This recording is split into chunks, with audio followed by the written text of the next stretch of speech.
a la palabra del Señor y les voy a invitar a que viajen conmigo al Evangelio según San Juan, capítulo 3, versículos del 22 al 36. Antes de empezar esta lectura, a modo de información, quiero decirles que desde muy temprano en la historia de la iglesia se le atribuye el cuarto evangelio a Juan, el discípulo amado, el más prolífico después del apóstol Pablo en el Nuevo Testamento. Prolífico significa que la inspiración fluía y fluía y fluía para escribir. Se cree, dice la tradición, que Juan era el más joven de todos. Sin embargo, tuvo la inspiración de escribir 5 libros. Este evangelio que lleva su nombre, primera, segunda y tercera de Juan, y el libro de Apocalipsis o de Revelación. Y desde muy temprano en la historia se le atribuye este cuarto evangelio a Juan, el discípulo amado. Puestos de pie, hermanos, y vamos a leer esta palabra. Gloria al Señor. Al final de la misma, yo le quiero pedir a mi amada hermana Élida que me ponga en las manos del Padre, hermano.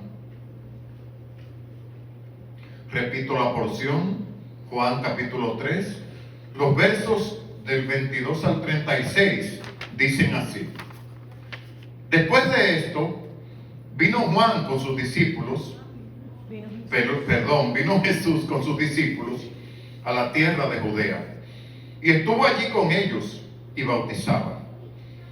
Juan bautizaba también en Enón, junto a Salim, porque había allí muchas aguas, y venían y eran bautizados, porque Juan no había sido aún encarcelado. Entonces hubo discusión entre los discípulos de Juan y los judíos acerca de la purificación. Y vinieron a Juan y le dijeron: Rabí, mira que el que estaba contigo al otro lado del Jordán, de quien tú diste testimonio, bautiza y todos vienen a él. Respondió Juan y dijo: no puede el hombre recibir nada si no le fuere dado del cielo. Vosotros mismos me sois testigos de que dije: yo no soy el Cristo, sino que soy enviado delante de él. El que tiene la esposa es el esposo, mas el amigo del esposo que está a su lado y le oye, se goza grandemente de la voz del esposo. Así pues, mi gozo está cumplido. Es necesario que él crezca, pero que yo mengüe. El que de arriba viene es sobre todos. El que es de la tierra es terrenal, y cosas terrenales habla. El que viene del cielo es sobre todos. Y lo que vio y oyó, esto testifica, y nadie recibe su testimonio. El que recibe su testimonio, este atestigua que Dios es veraz.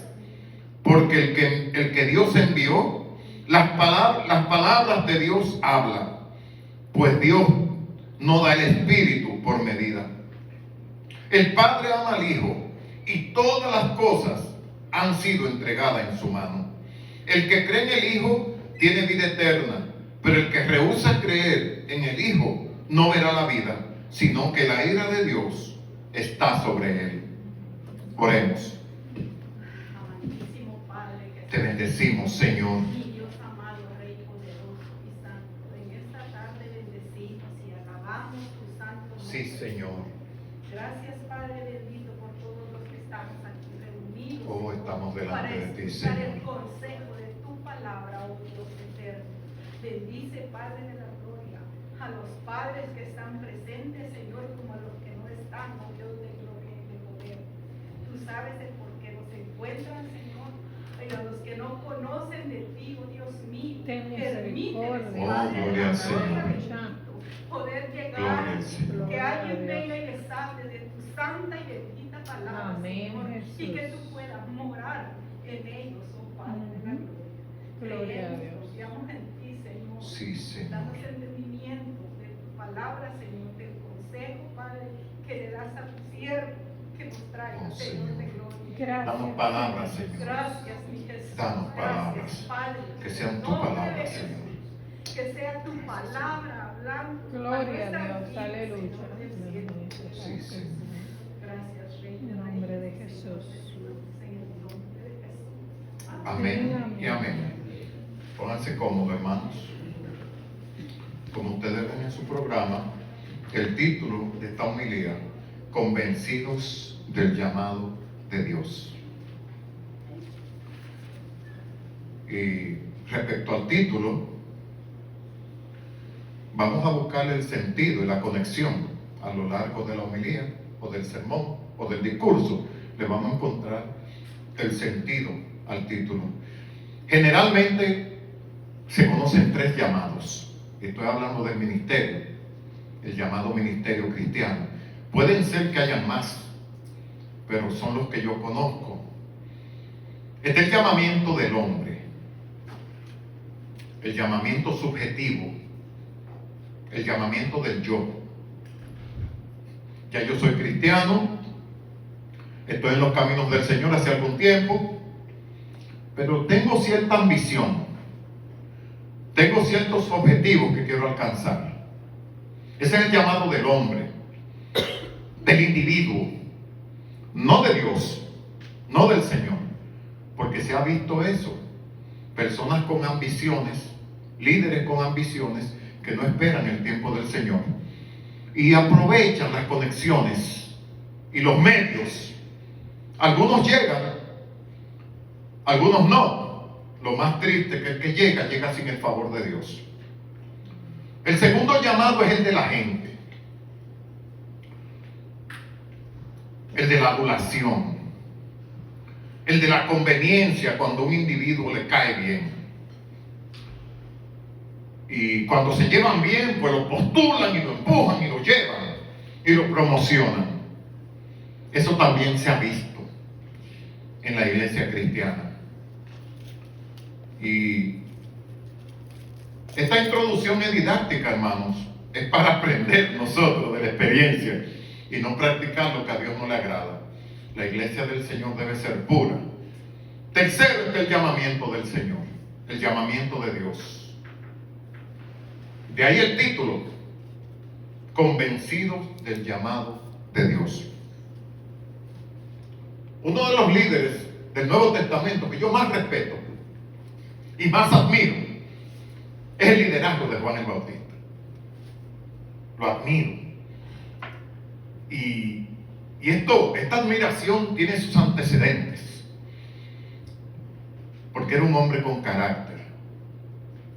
El mismo Jesús lo elogia a él, a Juan. Jesús dice: ¿qué ustedes salieron a ver? ¿A una caña sacudida por el viento? Ese no es Juan, se equivocaron.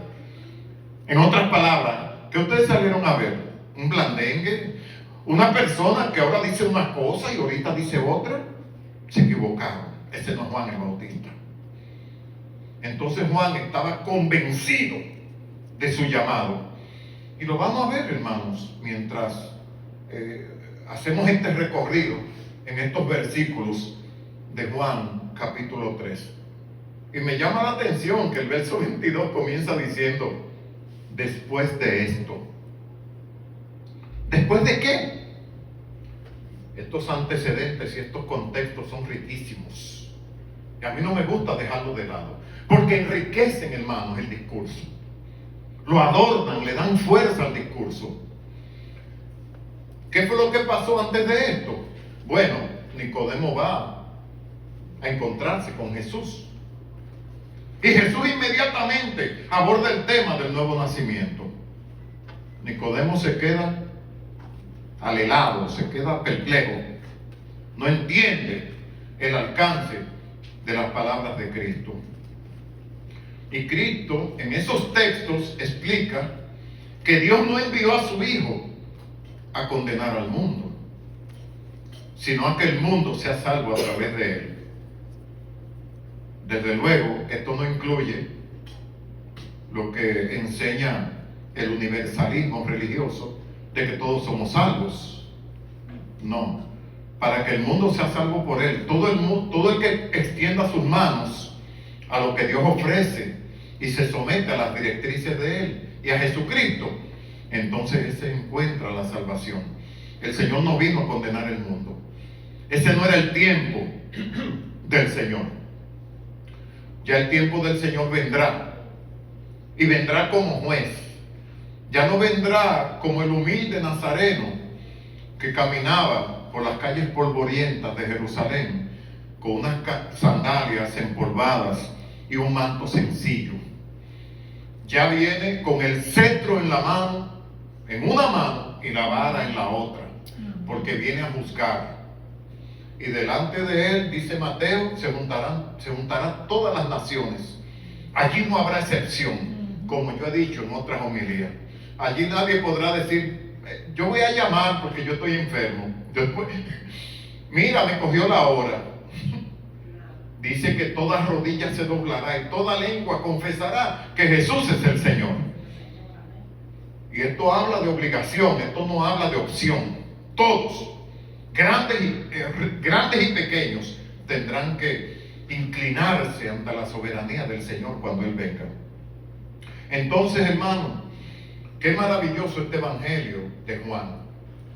¿Cómo se puso Juan en el propósito del Señor? Les digo que el que más libros se escribió en el Nuevo Testamento, con la excepción del apóstol Pablo, fue Juan, el discípulo amado. Yo le puedo atribuir 3 títulos a este Juan: humilde, transparente. Juan era un discípulo, Juan era evangelista, porque redactó este evangelio, y Juan era apóstol. Pero apóstol en el sentido teológico estricto. El sentido teológico estricto le llamaba apóstoles a aquellos que habían caminado con el Señor, que habían presenciado sus milagros y que fueron testigos de Cristo. Aquellos que también vieron al Cristo resucitado. En el sentido estricto teológico, en el sentido estrecho, también merecen el título de apóstoles. Y en el sentido genérico, en el sentido general, apóstoles todo aquel que es enviado. En el sentido general, hombres o mujeres, somos enviados.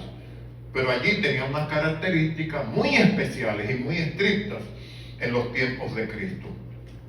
Y este es el antecedente, el encuentro de Nicodemo, este hombre que va con unos antecedentes impresionantes a la presencia de Cristo. Él creyó que Cristo se iba a sacudir con la tremenda preparación que él tenía. Él fue con respeto ante Jesús. No podemos negar ese hecho. Si dice que fue de noche. Usted sabe que cuando la palabra menciona el término noche, con frecuencia lo relaciona a las tinieblas, a lo escondido, a la maldad. Pero es evidente que las intenciones de Nicodemo eran buenas, si las interpretamos correctamente. Pero se quedó anonadado con las palabras de Cristo. A veces vemos una persona con mucha personalidad, mucha prestancia económica, y nos olvidamos de todo y saltamos y nos ponemos nerviosos. Jesucristo no. Jesucristo no. Jesucristo le mostró la necesidad de nacer de nuevo. Jesucristo no se impresionó por los antecedentes que tenía este hombre, que era maestro de Israel y tenía más títulos por ahí. Mucho nos enseña el encuentro de Nicodemo y el de Jesús. Ahora vemos que estos discípulos se acercan a Juan el Bautista. Hermanos, es imprescindible distinguir entre Juan, el evangelista, que redactó este cuarto evangelio, de Juan el Bautista. Quizá algunos dirán aquí, hermano, pero eso está claro ahí, eso no hay que, sí, hay que explicarlo, porque hay hermanos que lo confunden, que se confunden con esto. Juan caminó con Jesús, Juan fue apóstol, Juan redactó este evangelio. Juan el Bautista, su llamado fue preparar el camino del Señor. Era el precursor de Jesucristo. Y hasta donde nuestra información llega, Juan no escribió nada. Hasta donde nuestra información llega. En cambio, Juan, el evangelista, yo les dije hace un momento, fue un hombre muy prolífico, de una gran inspiración para escribir. Y escribió 5 libros. Aquí dice que estos discípulos se acercan a Juan y le llaman rabí. Esto significa maestro. hermanos, y es mucho más que maestro, porque se cree que un rabí, aparte de impartir enseñanza, era capaz de tomar decisiones judiciales en conflictos del pueblo. O sea que rabí era un poquito más que maestro aquí. Desde luego, no le llaman a Juan rabí porque Juan proviene de la élite espiritual del templo de Jerusalén. Le llaman a Juan rabí por su testimonio, por su prestancia y porque la gente lo tenía como profeta a Juan. Pero no se crea que la élite del templo simpatizaba mucho con el lenguaje de Juan y la forma en que Juan se dejaba dirigir por Dios. Juan, el mensaje de Juan era directo, sin filtro. Muchos lo catalogan de muy áspero, pero es como decía Charles Spurgeon: yo prefiero una verdad dolorosa que una mentira popular que me va a llevar a la perdición. Yo prefiero una verdad que me sacuda, una verdad que sea áspera, pero que me haga pensar acerca de mi condición y me haga reaccionar, porque no es solamente pensar, es reaccionar, es articular en base a esa reacción. Y Juan el Bautista era así. El mensaje de Juan era muy directo y se dirigen a él como rabí. Dicen: el que estaba contigo al otro lado del Jordán, de quien tú diste testimonio, bautiza y todos vienen a él. Dice el verso, cuando ellos se presentan ante Juan. No dicen el que tú bautizaste, dicen del que tú diste testimonio. Pero Juan no bautizó a Jesús. Juan no quería, porque Juan vio la superioridad de Cristo cuando Cristo accedió al río Jordán. Y Juan le dice: Señor, pero yo necesito ser bautizado por ti y tú vienes a mí. Juan descubrió que ese era el Hijo de Dios que estaba frente a él, y Jesús le dijo: deja, porque es necesario que cumplamos toda justicia. Estos hombres, hermanos, no se acercaron con buena intención a Juan. Cuando le hacen la referencia de que del que Juan dio testimonio, anda bautizando personas del otro lado del río. En otras palabras, estas personas, estos llamados cristianos, no estaban pendientes ni del bienestar de Juan, que era su líder, ni del propósito de Dios. Estos discípulos, si se pueden llamar así, lo que estaban pendientes era de la competencia, del rango, de los méritos. Quieren traer una mente de competencia a la mente de Juan el Bautista. Eso es lo que quieren traer, quieren predisponer la mente de Juan con respecto a la actividad que Jesús comenzó a realizar. A ellos no les interesaba el bien de Juan ni el propósito del Señor. Estaban en el juego de los méritos. Yo prefiero, hermanos, yo soy raro, yo prefiero el testimonio de ustedes, que Pablo dice que ustedes son como cartas abiertas. Ustedes son quienes pueden hablar de mí. Yo prefiero el testimonio de cada uno de ustedes y no tener una pared forrada de títulos y de placas. ¿Usted sabía eso? Yo prefiero el testimonio de ustedes. Yo prefiero el testimonio de mis vecinos. Yo prefiero el testimonio de mi familia. Yo decía los otros días que el primero que está en la audiencia del discurso es Dios. Y Dios sabe hasta dónde estamos siendo sinceros, hasta dónde estamos siendo bíblicos y hasta dónde estamos siendo carnales, simplemente, humanos, trayendo ideas que Él no ha puesto. Mi segunda audiencia es mi familia. Hay que tener el testimonio en alto, hermanos. Es imprescindible. Y estos hombres estaban jugando a eso, los méritos, los títulos, las placas. No han cambiado mucho los tiempos. No han cambiado mucho. No han cambiado mucho. Y es como si no hubieran visto, hermanos, que el ministerio de Cristo era una extensión a otro nivel del propósito del Señor. Debieron haberse alegrado y no haber llevado o tratado de poner ideas maliciosas en la mente de Juan. Es como si le estuvieran diciendo: pero mira, aquel es inferior a ti porque tú lo bautizaste. ahora anda bautizando a otros. Realmente, usted va más adelante en el capítulo 4, verso 1, y dice que no era Jesús el que bautizaba, eran los discípulos, pero era por indicación de Cristo, obviamente. Pero aquí, tanto Juan como Jesús bautizaban. Estos versos dan testimonio de eso. Entonces, hermanos, ellos iban con la idea de ponerle a Juan en la mente una competencia desleal de parte de Jesús. Y se equivocaron de hombre. Se equivocaron de hombre. Juan sabía quién era él en Dios. Juan conocía su llamado. Y Juan conocía los objetivos que Dios había puesto en las manos de él. Se equivocaron con Juan. Juan era un creyente con un calibre extraordinario. A Juan no le podían venir a sembrar argumentos en la mente. Era un hombre firme en su convicción. Bendito Dios. Pero era un hombre que estaba en la voluntad del Señor y estaba en las Escrituras. Por eso yo les digo a ustedes, por favor, no descuiden la escuela bíblica. No descuiden la base didáctica de nuestro crecimiento. Porque ¿cómo podemos presentar defensa de nuestra fe si no estamos orientados en lo que estamos hablando? No podemos. Nos marean ahí afuera. Nos quitan el gozo también, porque no dominamos las doctrinas. Juan el Bautista no, se equivocaron. Perdieron el tiempo. Amados, ese era el propósito que estos hombres tenían, llamados discípulos. Los lleva y trae. Los lleva y trae de las iglesias.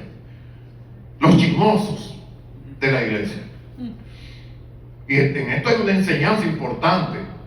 Yo le pedí al Señor antes del llamado: Señor, si tú vas a poner delante de mí una obra para yo dirigirla, porque la obra es tuya. Yo siempre he estado claro en eso. La iglesia es del Señor. Las ovejas son del Señor. Y el pastor debe ser dirigido por Dios. No por sus propias ideas. Es por Dios. Y yo le decía: Señor, pon en mis manos una iglesia que se mantenga sana, que se mantenga pura. Este no era el caso de estos discípulos que se acercaron a Juan. Ellos no entendían el propósito de Dios. ¿Por qué ellos no entendían? Porque la mente de ellos estaba corrompida con el asunto de la competencia. Querían poner a disputarse a Juan y a Jesús. ¿Qué dice Tito 1:15? Que todas las cosas son puras para los puros, pero para los corrompidos e incrédulos, aún su mente está contaminada y corrompida. ¿Usted ve? Ese es el problema de estos hombres. Ese es el problema de personas en la iglesia que no están atentos al mensaje del Señor, sino que están atentos a otras situaciones que no le conciernen. Y a veces están llevando y trayendo. Y eso hay que reprenderlo en el nombre de Jesús. Hay que pararlo de plano. Y yo le digo al Señor que me dé el discernimiento y me dé la autoridad, que cuando yo vea esas cosas en la iglesia, yo le salga al frente. La intención de esos discípulos, que en la iglesia bíblica Jesucristo el Redentor no se vea ese tipo de cosas, hermano. Entonces, hermanos, yo los amonesto hoy, yo les enseño hoy: seamos de mentes puras, seamos de corazones sinceros, seamos, hermanos, demostremos que estamos santificados. Hebreos 12:14 dice: procura llevarte bien con todos y con la santidad, sin la cual nadie verá al Señor. ¿Usted sabe lo que significa santidad? Santidad significa estar apartado con un propósito santo.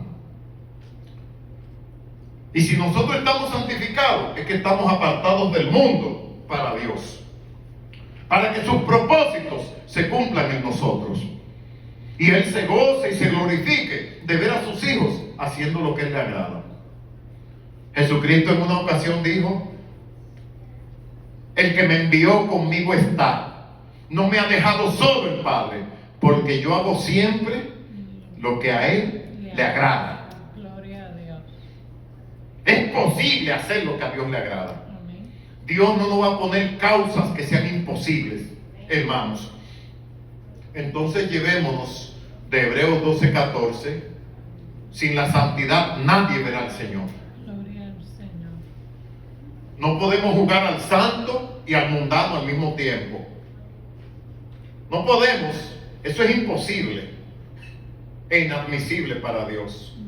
No podemos hoy estar sentados en la mesa del Señor y luego volvernos mundanos y sentarnos en la mesa de los demonios o de la mesa de los mundanos. Estemos claros en eso y defendamos nuestra santidad.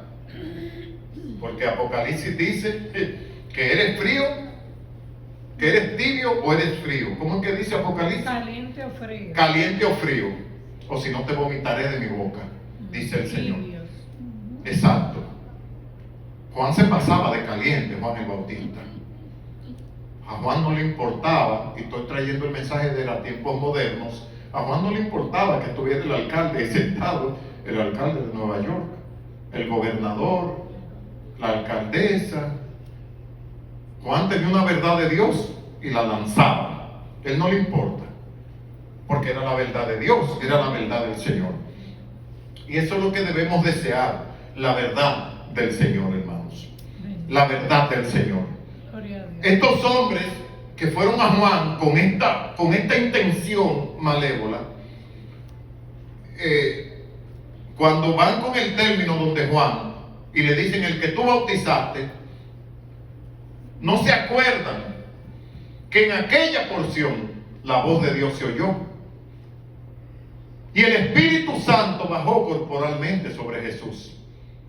¿Por qué ellos no mencionan eso, estos discípulos?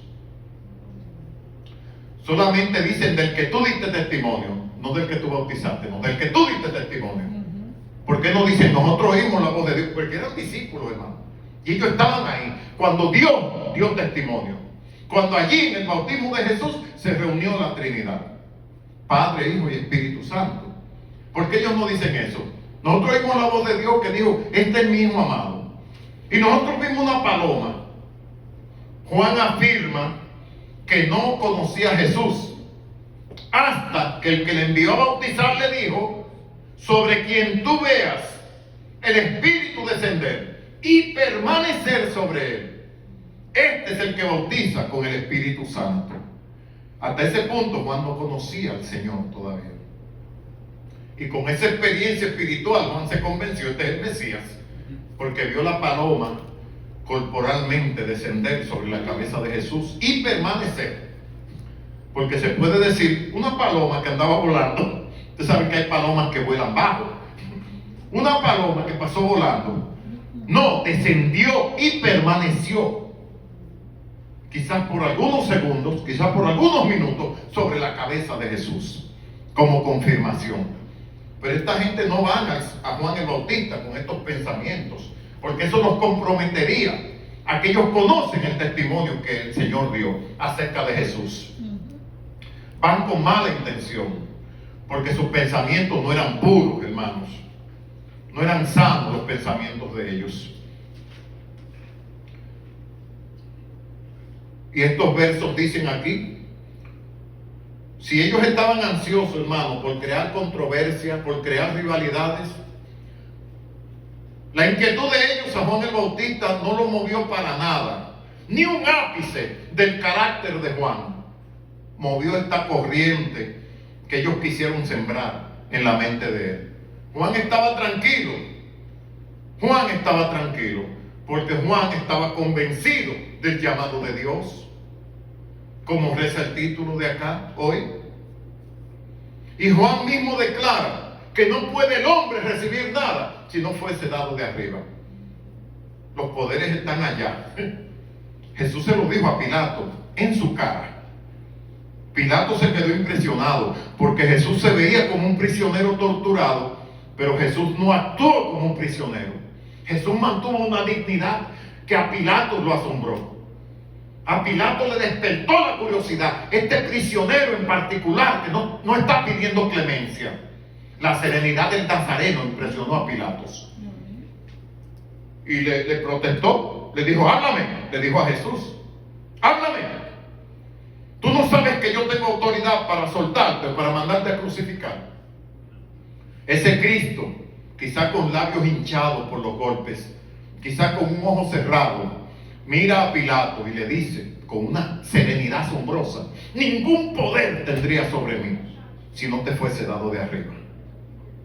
Lo mismo que Juan está diciendo aquí. El hombre no puede recibir nada si no viene de arriba. Bendito sea el nombre del Señor. Tenemos que estar convencidos de esa verdad. O sea, Juan, en vez de recibir el veneno de estos discípulos, Juan les trae las verdades teológicas del cielo. Así nosotros también, hermanos, no le dé mucho espacio al chisme, no le dé mucho espacio a corrientes carnales, no le dé mucho espacio a gente que trae temas de fuera para contaminar la iglesia. Aquí venimos a predicar a Cristo y a este crucificado, como decía Pablo. Bendito el Señor. Pablo usó un poquito de ironía con los griegos. Usted sabe que los griegos buscaban el conocimiento de una manera casi paranoica. La cuna de la cultura es Grecia. Los judíos empecinados en los milagros. Una vez quisieron manipular a Cristo, pero pidiéndole milagros. Y él le dijo, ningún milagro le voy a hacer. Solamente el de Jonás, que duró 3 días y 3 noches en el vientre del pez, dijo el Señor. Jesús no era, hermano, moldeable por los caprichos de los pseudo líderes religiosos de su tiempo. Gloria al Señor. Bendito el Señor. Y así es que Dios espera que cada uno seamos, hermanos, que no le demos cabida a las corrientes carnales, porque siempre amenazan entrar a la iglesia. Siempre amenazan. Y hay líderes, lo digo con autoridad, que se hacen de la vista gorda. Porque el río revuelto, ganancia de pescadores. No, a mí no me importa el desorden, siempre y cuando aumente la asistencia, siempre y cuando aumenten las ofrendas, así aumenta mi popularidad. Que entre el chisme, que entre lo que quiere entrar a la iglesia. Debemos evitar eso. Por eso está escrita esta palabra, hermanos queridos. Y nada podemos recibir que no venga del Dios de los cielos. Juan no le lleva mucho la corriente. Usted revisa el verso 28 y Juan le pone un tema superior a ellos. Juan no le sigue la corriente a ellos, ¿no? Juan no le llena a ellos la curiosidad. Vosotros mismos sois testigos, dice Juan, de que yo dije, yo no soy el Cristo, sino que soy enviado delante de él. El que tiene la esposa es el esposo. Usted ve, la esposa de Cristo simbólicamente es la iglesia. Cristo es el esposo. Juan se autonomina aquí el amigo del esposo. En estas culturas, hermano, en ausencia del padre de la novia, que era quien le entregaba, ¿quién era que entregaba a la novia? El amigo del esposo. El amigo era el que se alegraba por las bodas. El amigo era el que se encargaba de que todo estuviera en orden antes de la alegre celebración nupcial. Y Juan dice aquí, no, yo no soy el esposo, no, yo soy amigo del esposo. Usted ve la mente conciliadora de ese líder. Juan no tenía complejos. Juan no creía en competencia, de que aquel es más que yo soy más que él. Para nada. Juan tenía una mente firme porque estaba convencido del llamado de Dios. Tenemos que estar convencidos, hermanos, del llamado del Señor. Tenemos que estar convencidos. Yo les digo a ustedes muchos testimonios que yo anhelaba el llamado de Dios. Pero yo no me mando a mí. Es el Señor que manda. Pero yo anhelaba que el Señor me llamara al pastorado. Usted oye líderes diciendo, no, yo luché con Dios y yo no quería, pero el Señor ahí, y yo no quería, y el Señor ahí. Yo quería, hermano. Yo quería, yo lo anhelaba. Lo que yo no sabía era cuándo ni dónde el Señor me iba a llamar. Le decía graciosamente a Zoraida y a ustedes que en la calle el saludo de la gente, conocidos y desconocidos, pastor, ¿cómo está? Yo me quedaba medio raro porque Dios no me ha llamado. En una ocasión una persona, como si me conociera, yo no la recuerdo, me estrecha la mano y me dice, pastor, ¿cómo está usted? Yo me atrevo a decirle que porque me llama pastor, porque En verdad Dios no me ha llamado. Y me dice que yo hablo como un pastor, que yo visto como un pastor. Hermanos, no es como un pastor que debemos vernos. No es como un pastor que deberíamos hablar. Es como cristianos que deberíamos hablar. Es como creyentes, seguidores de Cristo que deberíamos hablar. Así es, que nuestro lenguaje se parezca al de Cristo, se parezca al del Señor. Pero yo sí quería mi llamamiento, con la clave, con la miel y con la, que es lo amargo, con la miel y con la hiel, porque la trayectoria del pastor puede ser un jardín pero con rosas, pero tiene espinas también. No se crea, hay sufrimiento, pero el Señor es el que nos sustenta a nosotros. Está siempre como poderoso gigante al lado nuestro. Y ese versículo 30, hermano, esa es la espina dorsal de esto. Esa es la clave del éxito del hombre o la mujer de Dios. El versículo 30. Es necesario. Esto no es un capricho. Una necesidad no es un capricho. Una necesidad es algo que tiene que ser suplido de inmediato. Juan dice, es necesario que Él crezca, pero que yo mengüe. Usted sabe que menguar es bajar. Cuando uno quiere agradar a alguien que uno admira mucho, uno se hace el invisible para que esa persona resalte, para que esa persona nos impacte con su carisma. Les corrijo una vez más, no le llame a las personalidades del mundo personas carismáticas, porque eso es un error. Usted lo puede consultar con el diccionario. Carisma viene de un término griego, charis, que significa don del espíritu. A una persona espiritual, usted le puede decir, ese hombre tiene carisma, esa mujer tiene carisma, Juan el Bautista tenía carisma, Jesucristo tenía el carisma de Dios. Viene de una raíz griega, charis. Yo oigo a la gente con mucha frecuencia, wow, qué carismático ese actor, qué carismático ese cantante. Investíguelo para que usted vea. A la persona redimida de parte de Dios, portadora del Espíritu Santo, el don de Dios, se le puede llamar persona carismática. Bendito sea el nombre del Señor. Muchas veces se invierte el orden de Juan. Muchas veces es el líder que quiere brillar y no Jesucristo. ¿Cuántas veces hablamos de nosotros mismos? ¿Cuántas veces nos traemos historias de nosotros mismos? Y el mensaje de Dios que necesita el pueblo relegado en un rincón. Hermano, esto no es para brillar nosotros, es para que Cristo brille aquí en su altar. ¿Cuántos dicen amén? Amén. Es el Señor. La gloria debe ser para Dios. Hay un grave problema cuando cambiamos el orden de los factores. Como aquel hermano que habiendo terminado una prédica se había llenado de libras, porque a veces el conocimiento envanece. Hermano, el conocimiento no es malo en sí mismo, es beneficioso.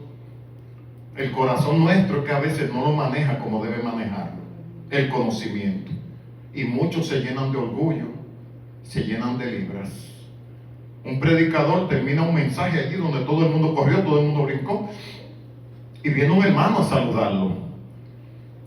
Y los adulones, ustedes saben lo que son los adulones, la gente que endulza demasiado a los líderes. No te acerques a él, le dicen al hermano que quiere. No te acerques. Que el hermano está bajo la unción y el que le toca se muere. Mire qué teatro. ¿Usted cree que Cristo tiene aquí la atención? ¿Usted cree que el poder de Dios tiene aquí la gloria y la honra? Dijo el hermano, oh, pero si la gente tocaba a Cristo y se sanaba, pero el que toca a este se muere. Ah, no, yo no lo voy a tocar. Y se fue por ahí el hermanito. Yo no lo voy a tocar porque yo no quiero morirme. Lo dijo de una manera irónica. La gente tocaba a Cristo y era sanada. El que toca a este pseudo líder entonces se muere porque la unción es demasiado grande. Teatro. Teatro. A veces queremos subir nosotros y el Señor no es presentado con toda su gloria delante de su iglesia. Él fue que murió por la iglesia, hermano. Ningún líder ha muerto por la iglesia. Jesucristo sí lo hizo. El que de arriba viene, dice el verso 31, es sobre todos, refiriéndose a Jesús. El que es de la tierra es terrenal y cosas terrenales habla. El que viene del cielo es sobre todos. Y lo que dio y oyó, esto testifica, y nadie recibe su testimonio. Dando a entender que los líderes religiosos, que tenían muchos seguidores, rechazaron el mensaje de Jesús. Ellos y sus seguidores, que eran muchos, a esto es que se refiere, con que no recibieron el testimonio de Cristo.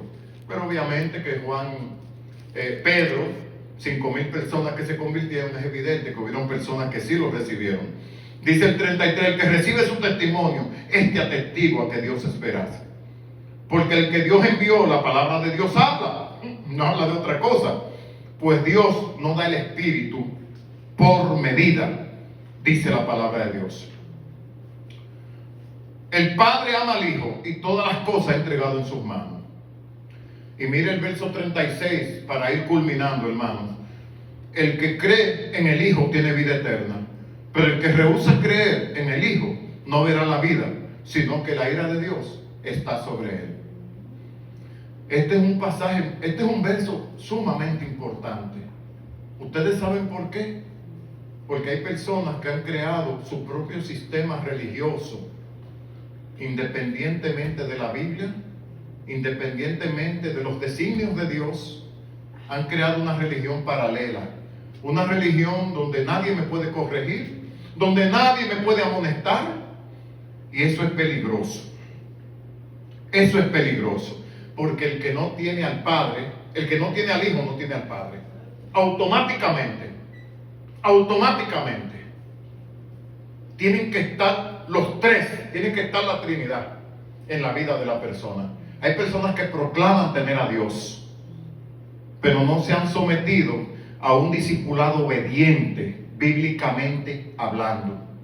Eso fue lo que hizo grande a Jesucristo, y eso fue lo que hizo grande a Juan el Bautista: la obediencia, el sometimiento, como dice Juan. Cuando él dice que yo mengüe, es sometimiento, hermano, con otras palabras. Es una autorreducción a mí mismo. Hay mucha gente que proclaman tener a Dios, pero no quieren saber de Jesucristo. Ante Cristo y sus proclamas, ahí se para la cuestión. Ya uno viene a ser un religioso. Ay, tú eres un fanático, no me hables de eso. Eso de ir a la iglesia, no. Se van a llevar una gran sorpresa. Y lo digo con tristeza, hermanos. Lo digo con profunda tristeza. Que el día del juicio final se van a llevar una sorpresa. Porque, hermanos, Cristo es la palabra misma. Jesús. Jesús es el logo. Jesús es el verbo de Dios. El que no lo tiene a Él, no tiene a Dios. Desvirtuar la palabra de Dios es desvirtuar a Cristo mismo. Cristo es el centro de toda escritura. Y Cristo es la razón de todo creyente. Así es que, hermanos, que el Señor nos bendiga en esta tarde. Y aprendemos a través de la reacción de Juan una valiosa lección. Cuando estamos bien centrados en nuestras metas, no puede venir nadie a sembrarnos discordia, ni a sembrarnos rumores, ni suposiciones, porque nosotros estamos claros. Había un logo, algo que se repetía en el griego clásico: conócete a ti mismo, decían los griegos. Cuando uno se conoce a sí mismo, no hay fuerza en el mundo que mueva a uno de sus convicciones. Pero hay que estar instruido en este libro, en la palabra del Señor. Por eso a Jesús nadie lo mareaba. Nadie.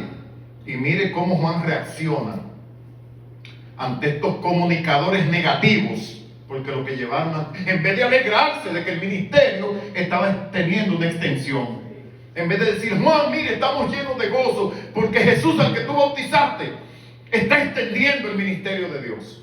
Ese debía haber sido la señal de un corazón puro. Pero Juan 1:15 lo dice muy claro: Todas las cosas son puras para los puros. Tito. Tito 1:15. Pero para el corrompido y el incrédulo, nada le es puro, porque su mente y su conciencia están corrompidas. Dice Tito 1:15. Cuidémonos, hermanos, porque por algo las cosas están escritas.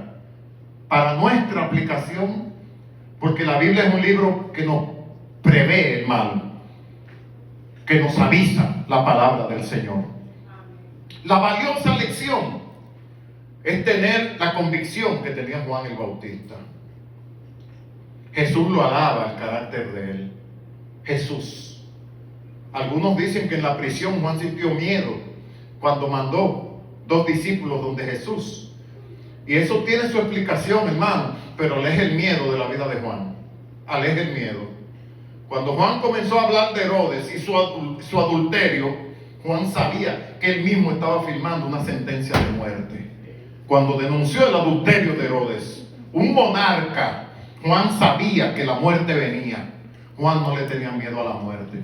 Juan envió a esos 2 discípulos, no por su propio bien. Juan envió a esos 2 discípulos por el bien de ellos, por la convicción de ellos, para que ellos supieran que Cristo era la respuesta, que de ahí en adelante era Jesucristo a quien tenían que seguir.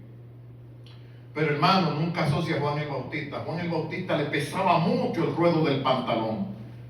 Se cree que no fue Herodes solamente a quien él denunció. Dicen los historiadores del segundo siglo de la historia cristiana que a varios monarcas él denunció actos corruptos y actos inmorales.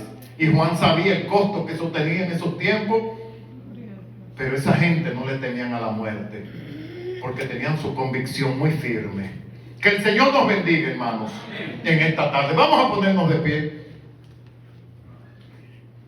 Hermanos, que conozcamos el llamamiento del Señor. Nadie nos va a vender gato por liebre, como dicen. Nadie nos va a vender lunes por días de fiesta, como dice el refrán. Aunque hay algunos lunes que son días de fiesta, pero son lunes. Nadie nos va a venir a marear. Pero hermanos, hay que estar en la palabra. Hay que estar en la palabra para responder con sazón. No ofender a nadie. No hay que ofender. Pero defender con sazón la razón de nuestra fe. Hablar con efectos de causa. Gracias a la palabra del Señor. Cerremos nuestros ojos, hermanos. Vamos a orar y hacer un llamamiento. Los amigos que nos ven a través de estos medios, que nos escuchan, que han oído este mensaje acerca de convencidos del llamado de Dios, te ofrecemos a Jesucristo. La Biblia dice que hay que buscar a Dios mientras pueda ser hallado. Hay que llamarle en tanto que está cercano. Esto trae la idea que llegará el día en que Dios no será accesible, por más que la gente lo llame y por más que la gente clame a Él. Este es el día de salvación para ti. Dios te ha puesto el plan de salvación que nadie lo puede poner más fácil delante de ti. Dice Romanos 9, versículos 9 y 10, que si confiesas con tu boca que Jesús es el Señor y crees en tu corazón que Dios le levantó de los muertos, tú serás salvo. Porque no lo dijo Pablo, no lo dijo Pedro, lo dijo el Espíritu Santo, lo dijo Dios. Y lo que Dios dijo es una garantía absoluta. Gracias. También dice la palabra que todo aquel que invocar el nombre del Señor será salvo. Bendito. Porque un corazón contrito y humillado no despreciarás tú, oh Dios. Dios no te va a rechazar. Dios no te va a despreciar. Al contrario, en los labios en los brazos del Salvador, tú podrás cubrir todas tus necesidades. Gracias, Padre. Y nuevos horizontes Dios pondrá en tu vida. Si hiciste tu decisión en esta tarde, Gracias. búscanos a través de YouTube, Iglesia Bíblica Jesucristo el Redentor. Y si podemos serte de ayuda en cualquiera de estas áreas teológicas, con mucho gusto estaremos ahí para asistirte. Bendito. Dice la palabra que cuando un corazón arrepentido viene a los brazos del Señor, hay fiestas en los cielos. Si tú diste tu corazón a Cristo en estos momentos, se está celebrando una fiesta en el Gloria a cielo. Dios. Que Dios te bendiga. Aleluya. Que Dios te bendiga.